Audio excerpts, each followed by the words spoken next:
లక్ష్మీపురం అనే గ్రామంలో ఒక మామిడి చెట్టు పైన ఒక పిచ్చుక ఉడత నివాసం ఉండేవి. ఆ రెండింటి మధ్య మంచి స్నేహం ఉండేది. ఒకరోజు ఉడత మామిడికాయలు తింటుండగా చెట్టు కొమ్మల మధ్య ఉన్న గూడులోంచి పక్షి పిల్లల అరుపులు వినిపించాయి. ఉడత వాటి దగ్గరగా వెళ్ళి చూసింది. చూస్తే అక్కడ వాటి తల్లి పక్షి లేదు. అందుకే అవి అరుస్తున్నాయేమో అని అనుకుంది. బహుశా వాటి తల్లి ఆహారం కోసం వెళ్ళిందేమో, అందుకే పిల్లలు ఎదురు చూస్తున్నాయి అని అనుకుంది.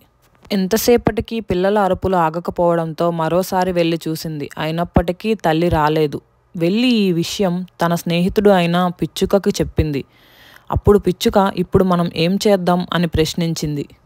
వాటి తల్లి ఏదైనా ప్రమాదానికి గురై ఉండొచ్చు. ఒకవేళ సాయంత్రం వరకు తిరిగి రాకపోతే వాటి బాధ్యత నేను తీసుకుంటాను. వాటికి ఆహారం అందించి పెంచి పెద్ద చేస్తాను అని ఉడత అంటుంది. ఇప్పుడు పిచ్చుక ఇలా అంటుంది, నీది మంచి ఆలోచనే, కానీ ఆ పక్షి పిల్లలకి ఆహారం సేకరించుకోవడం, ఎగరడం అన్నీ వాటి తల్లి నుంచే నేర్చుకోవాలి. అది నీవు చేయలేవు. అందువల్ల వాటి తల్లి ఏదైనా ప్రమాదంలో ఉందేమో వెళ్ళి చూడు అని సలహా ఇచ్చింది.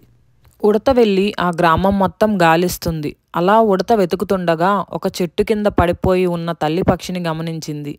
ఏమైంది అని అడిగితే, ఒక వేటగాడు బాణం గురి తప్పి తగలడం వల్ల తాను పడిపోయానని తల్లి పక్షి చెప్పింది. వెంటనే ఆ తల్లి పక్షికి సపర్యలు చేసి పిల్లల దగ్గరకు చేర్చింది. తనను బ్రతికించి తన పిల్లల దగ్గరకు చేర్చిన ఉడతకి తల్లి పక్షి కృతజ్ఞతలు తెలియజేసింది. తల్లి పక్షి తిరిగి వచ్చేసరికి చిన్న పక్షి పిల్లలు ఆనందంగా చప్పుడు చేస్తూ తల్లి వాటిని ప్రేమగా ముద్దాడింది. మళ్ళీ వాటి దగ్గరకు రావడం పట్ల కృతజ్ఞతతో ఉంది. నన్ను రక్షించి నా పిల్లల దగ్గరకు మళ్ళీ తీసుకువచ్చినందుకు నీకు ధన్యవాదాలు అని తల్లి పక్షి ఉడతతో కన్నీళ్లు పెట్టుకొని కృతజ్ఞతలు తెలిపింది. ఈ కథలో నీతి ఏమిటంటే, మనం ఏదైనా పని చేసినప్పుడు మంచివారి సలహా తీసుకోవడం చాలా మంచిది అని. Thank you for watching this video. If you like this video, please do like, share and subscribe to my YouTube channel Giggletune Stories.